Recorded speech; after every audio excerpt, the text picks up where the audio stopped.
All right, Buffs Nation, what's going on? We got a game here coming up here in just a couple of days. Hope you guys enjoy it. I won't be able to watch it, but my good friend Rawhide Media for you is going to be watching it. How are you doing today, man? Man, I'm doing great, man. How about you today? Oh man, doing wonderful. Get a haircut tomorrow, so that's going to be very nice. But shout out to everybody in the chat that's hopping on. Appreciate y'all, and let me know where you guys are watching from, what your keys to the game are. But man, it's nice to connect again. We talked about how we got to get right in this bye week, and you have talked a lot about how UCLA could be one of these matchups where we go into LA, go into the opponent's backyard, and get that upset. How are you feeling about this matchup 2 days out? Yeah, I don't want to sound delusional, but man, I feel very confident about this game. Be honest with you about it.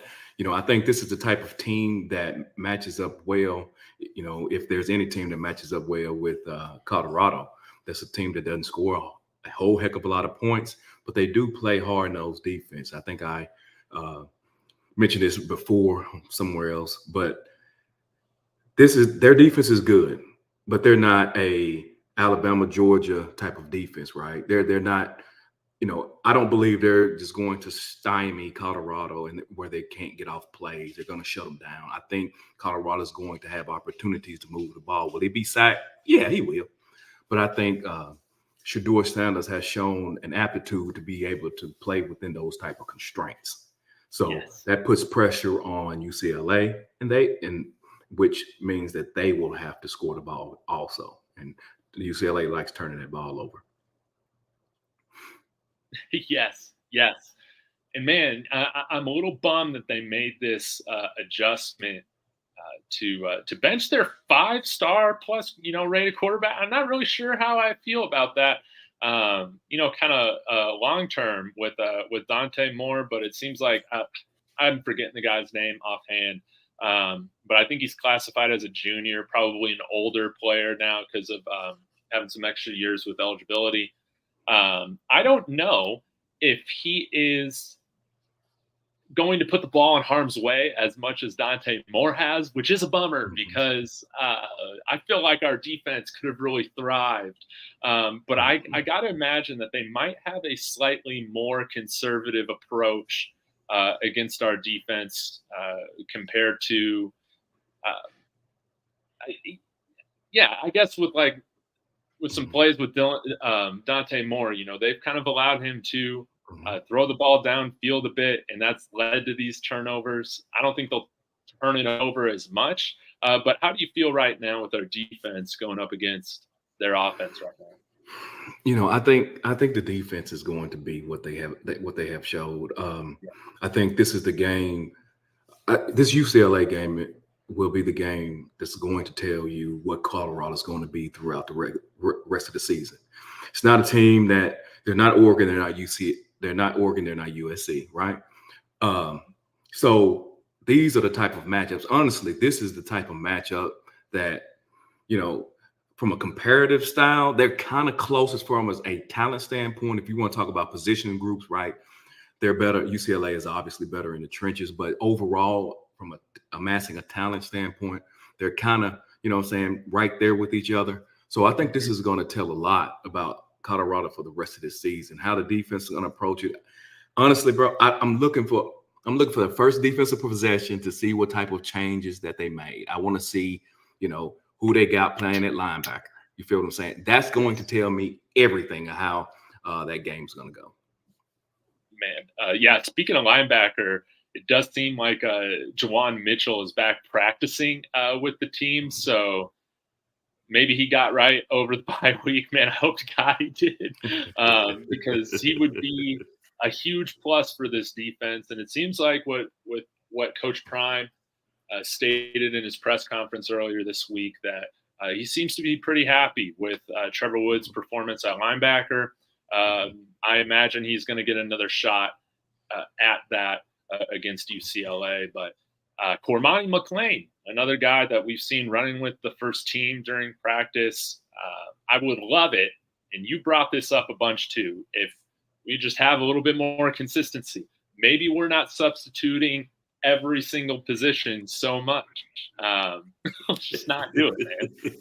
Let's not do it. Let's just have our guys go out there. We're going to be the better conditioned team. I really believe that with the majority of the opponents that we face, we have been the better conditioned team. And yeah, sometimes we just got to let these guys play, go through their hurdles, figure it out together as a unit, rather than subbing everybody out all the time. I totally agree with you, David, on that. I totally agree.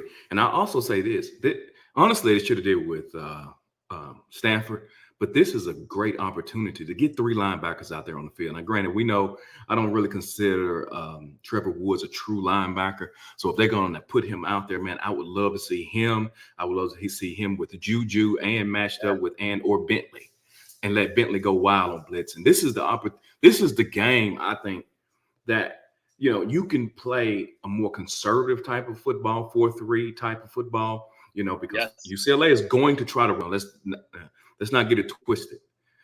And allow them to put them in 3rd and longs, you know what I'm saying? Keep them in 3rd and longs and let your defensive backs eat. Let Travis eat. Let Amorion Cooper. Please don't take Amorion Cooper out. Amorion Cooper. You know what I'm saying? Cormani McClain. Let those guys eat. I think this is the game for it. Yes, I totally agree. And I don't know if you happen to see the Well Off Media video of Coach Prime speaking to the team, to the defense. It looked more like about taking accountability for, everybody that's playing next to you. He's talking about, man, in my day, if somebody wasn't doing their job, who knows what he said. But this is the first time I've seen them mute out anything that Coach Prime was saying. And I imagine his frustrations are just kind of to that point right now, where they just haven't, I don't know, they just haven't been with CU before, but we're going to have to see. But I'm hoping that this team starts to hold each other accountable for these mental mistakes. I'm hoping that the coaching staff is going to start holding themselves accountable for their coaching mistakes at all, because again, they can just clean up a few little things, not just be dumb. Exactly. We're going to be in this game, man. I feel that. And our run defense, it's improved. We haven't gone against big powerhouse running teams, I guess, like since Nebraska or Oregon, which we struggled with everything. But the last 3 matchups that we've had, they've had to pass it out of necessity. And I think that's one of the keys to the game. If we can stop their run, can we make their quarterback look like an average quarterback compared to a Heisman finalist? It's so much into that, and that's one issue that I know we got to contend with. I just go ahead and give the opponent, I just say, okay, their quarterback is probably going to play the best game of the season. I just give that. That's a given, you know what I mean? But on the flip side of it is this, if you are to me, if you are a 2 or 3 on the scale at the court or offensively quarterback, right? I know they're going to be, they're going to give it up. So that, just keep them under 6. You see what I'm saying? On the scale, they're going to elevate, you know what I mean? Just keep them under 6. The problem is what they should be afraid of, and I don't mean to go on a tangent here. That's why Washington State scares me. Washington State is one of the most scariest games that I think they have left, because their quarterback play and offensive play is already at a 6-7. You couple that with the type of defense we play, the man might throw for 700 yards. So, that's why I think this UCLA game, honestly, UCLA, I think Colorado matches up well with them. I really believe that. You know what I mean? I really believe that, because the same arguments I had with TCU, because I knew TCU lost a lot of players. So the same arguments I had against TCU, I'm using those same arguments with UCLA. I'm like, man, they don't generally put up a lot of points, right? Their defense is one. It ain't Alabama, so you're going to be able to move the ball. You see what I'm saying? You're going to get sacked. You're going to be in some third and longs. We got to deal with that, but recover. You see what I'm saying? And next thing you know, you within, you within a score, or you up a score or two, one holding or whatever the case may be, flip the drive, because you kind of exchanging points. Next thing you know, at the end of the ball game, you won. Honestly, they could beat them by double digits. Yes, 10 points. You know what I'm saying? I know double digits. A lot of people want to go to 3 touchdowns. Bro, they can, because they could have beat TCU like that. If you go back and look at it, they could have won that game that way. I believe they can easily beat UCLA by double digits. Yes. And we just need to come out there playing confident, man. I think that's really it. Like, with Oregon, MD is bringing this up. UCLA is the best defense in the Pac-12. Them in Oregon. We're not going to have that environment like we had out in over at Austin, with Oregon. I think we can come in playing confident. That's what I'm hoping, is that this team took that bye week to just decompress, to find their mojo back, come out there, play confident like we saw them going to Fort Worth and do week 1. And again, when you got Shedeur Sanders, you should be in every game at minimum. And, let's talk a little bit about this, offensive side of the ball. Couple things that I'm hoping to see. One, solid and well-off media that, Dylan Edwards was running some pass plays, if I remember correctly, kind of downfield a little bit. I would love to see him used more creatively in the passing game. We've seen him be used like that in high school a ton. We've seen him be motioned out into the slot or one of the outside positions. But I'm hoping that's something that we see a little bit more of, and where he's targeted out of those motions. And then, of course, the offensive line. Savion Washington is back, which is a great boost for this offensive line. Hopefully, we see Kareem Harden kicked inside. That's what my hope is. Rob the Man Media, I was talking with him yesterday. I think y'all might have done a show too. I can't remember if y'all talked about this, but Jack Wiltie, I guess he has been injured. At least that's that's the word. I didn't know that. No. So hopefully he's back. We got to start doing injury reports in college football because it affects the gambling, man. We gotta get these details down, on who's in, who's out. But that's a tangent. What are your hopes? What are you looking for with the offensive side going into this game? I hope they play a clean game. I want to see a clean game, right? I want the penalties from the offensive side. I want the penalties to be basically eliminated. Let me just say, I don't really care so much about those penalties after touchdown scores. I don't think that they truly hurt you as bad as, I think that makes the penalties look worse. But I want to see them be able to attempt to run the ball. I would like to see, not all game long, but I would like to see Shedeur be a threat with his legs. I want it, to get loose. That'll slow down the pass rush quite a bit. I also want to see a consistent back at the running back position. If we can see 2 backs, but if we want to play alternate and that's what you want to do, I want you to stay. Whatever back they play, I want that back to get 20 carries. I want to see a 20 carry because they play so fast anyway. So there's a lot of possessions in the game. 20 carries is not as big or as a large of amount as it seems because they play so fast. There's a lot of, a lot of plays, with their offensive scheme. So those are the things I want to see. Man, if you can get Alton the ball, let him get his motor or engine going. You know what I'm saying? If he make a mistake, man, let him play through it. And I want a bell cow. Couple that with Shedeur using his legs, they'll put UCLA in a spin cycle. That's the key. Once you get a team in the spin cycle, they don't know what's coming left or right. They don't know if you're running. They don't know if you're running or passing. That again, the TCU game. If you looked at that, and honestly, the first half of Stanford running the ball, Stanford didn't have a clue what play was coming next. That's football. You just can't drop back every time, right? And let the defense pin their ears back and figure out what you're doing. So anyway, that's what I want to see from the offense, brother. That's what I want to see. I love it. I love your idea of having a little bit more of a bell cow too. I like that idea.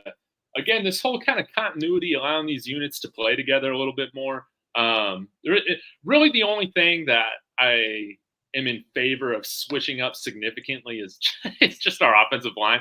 I mean, even without, the continuity, it can't get any worse. I feel like we have only up to go, or it's only, what's the expression? We only have good things ahead or improvement, if we're giving these guys a shot getting on the field, seeing how they can play against some of these guys. But, having Alt McCaskill, running at, I think, like 215 pounds or so. Anthony Hankerson, like he's around 195, 200 pounds. I think that this is a good game for a lot of our bigger backs. To me, I don't care who gets the majority of the carries, whether that's Alton, Hankerson, Savion Wilkerson, whoever. I just want to make sure that these are guys that they're falling forward when we're contacted, because going against a defense this stout against the run, it's going to be important that we're at least getting that extra tough yard or two at the end of every run. We're falling forward. I think, or Smoke, one of our other bigger backs.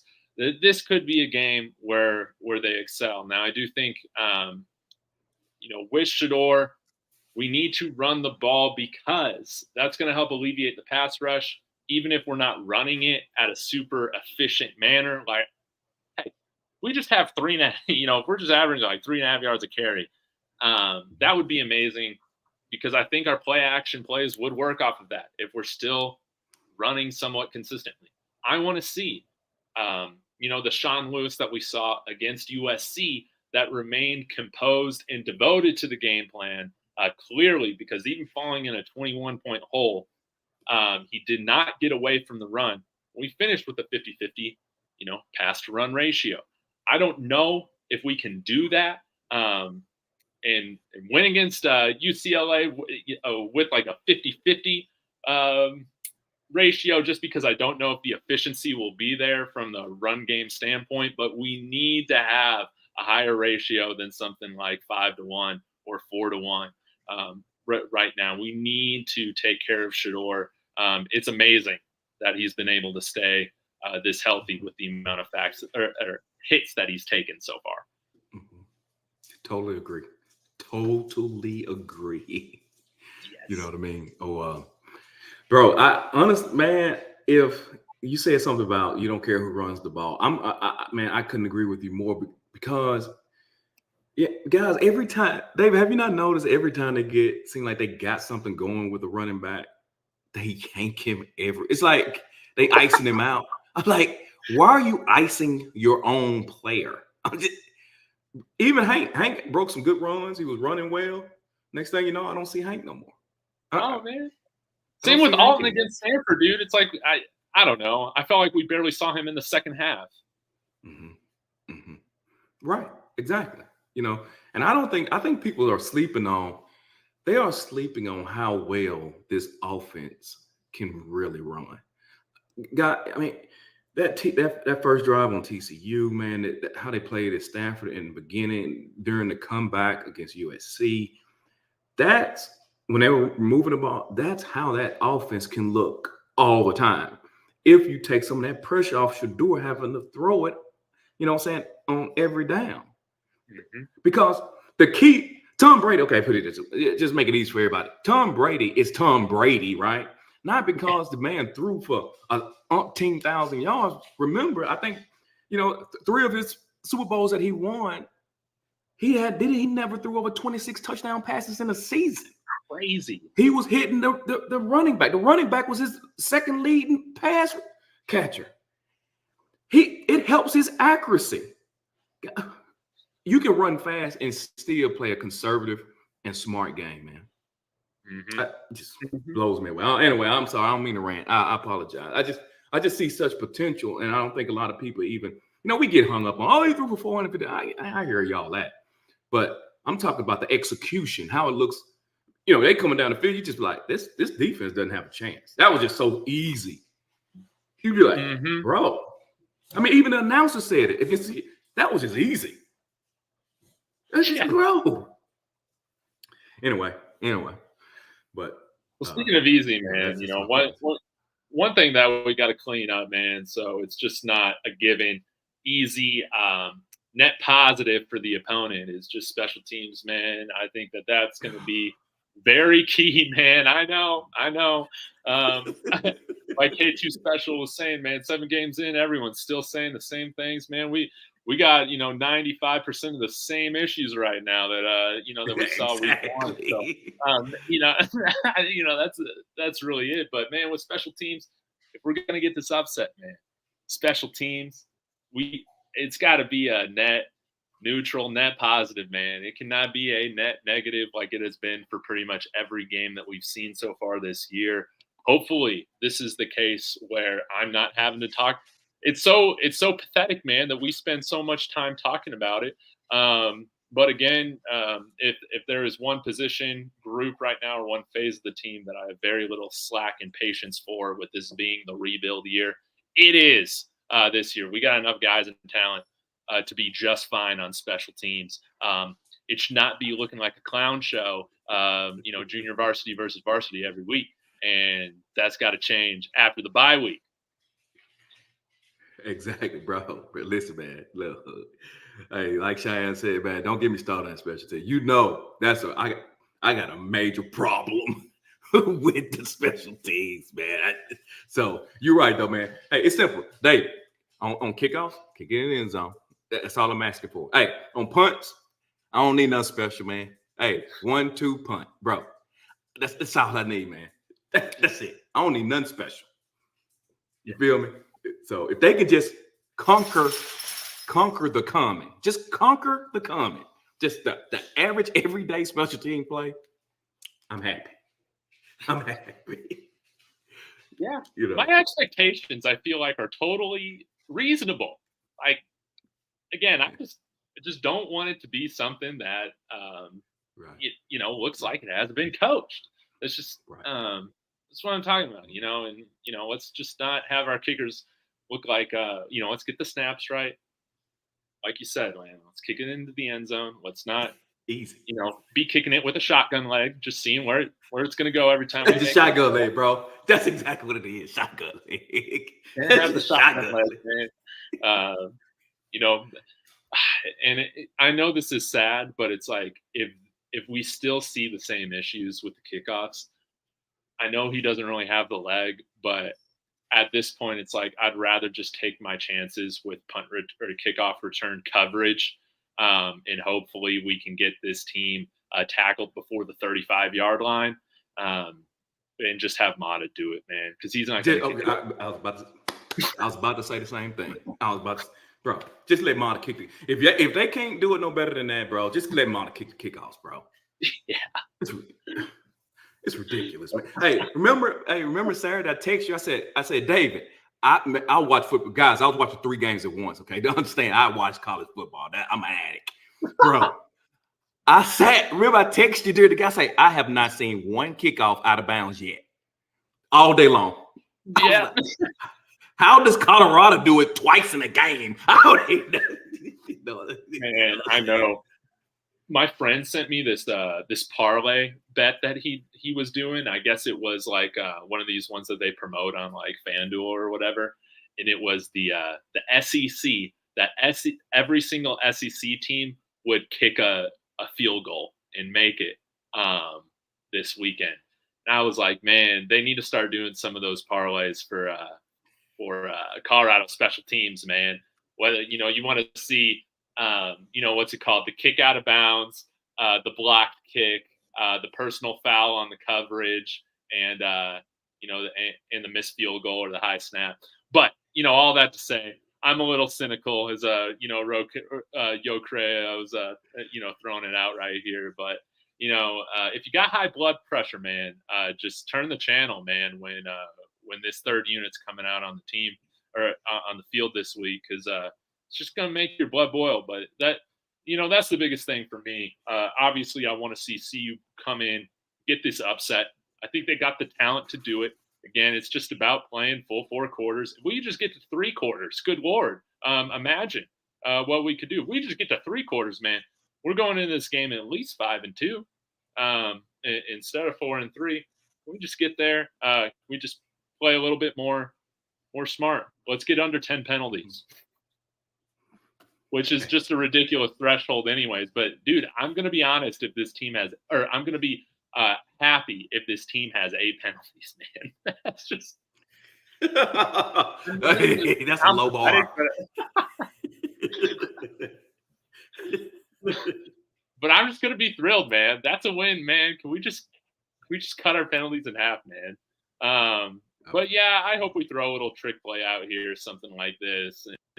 And you know, at the end of the day, I feel like this team, we come in here with no pressure. I don't feel any pressure coming into this game.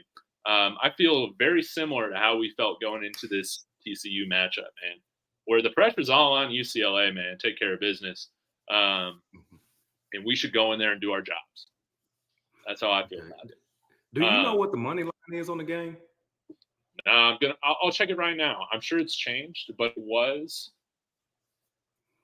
Yeah. It was the point spread was like 17 or 17 and a half. Okay. Yeah. What about the plus minus? Right, you know what the plus minus was? It was 17 and a half. Let me check it here. I got mine. All right, Colorado. Okay, it's plus 17 right now, minus 17 for UCLA. Plus 550 for money. I'm jumping on it. Jumping on it, bro. And and see if your draft app is using a any profit boost kind of promotion, whatever, because then you could probably get even better odds with that. But UCLA is minus 800. Yeah, this might be something fun. The over, and this is what I'm really interested in. The over is 62 points right now. I feel good about putting that over. I think each team is going to score over 30 points. I think this is really going to come down to can Colorado stop UCLA for some possessions. That's my prediction. Okay. All right. I never bet the over-unders, man. But hey, I might jump on that just because of what you said. But I know I'm taking if I can get that 550, I'm gonna put 100 on that 550. I gotta do it. I gotta do it. Yeah, man. Because when it hits, man, when you get those upsets, man, it's a party, man. Well, Rawhide, I gotta let you go. I got to hop on with Big Dog Chico here in just a few minutes at 4:05. But man, as we wrap up, is there like a theme? Is there a theme or something like that should be Colorado's mindset? Going into this game. What do we got to just take care of to get this? The theme should be snatch my respect back, right? and the mindset needs to be, I've said it before, I'm going to say it again. Hey, go in there and impose your will on your opponent. Yes. Yeah. Let's go and smack them around, dude. Like we smacked around Nebraska, man. They were a bigger team. They had a bunch of those corn-fed Big Ten offensive, defensive linemen, man. And we smacked them in our practice jerseys that they called us small in all off season long. Let's bring that intensity back. We got to. So, man, I always appreciate you, Rawhide. No, bro, I appreciate you too, man.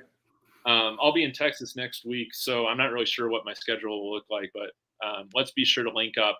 Let the people know what you got going on your channel the rest of this week and into the weekend.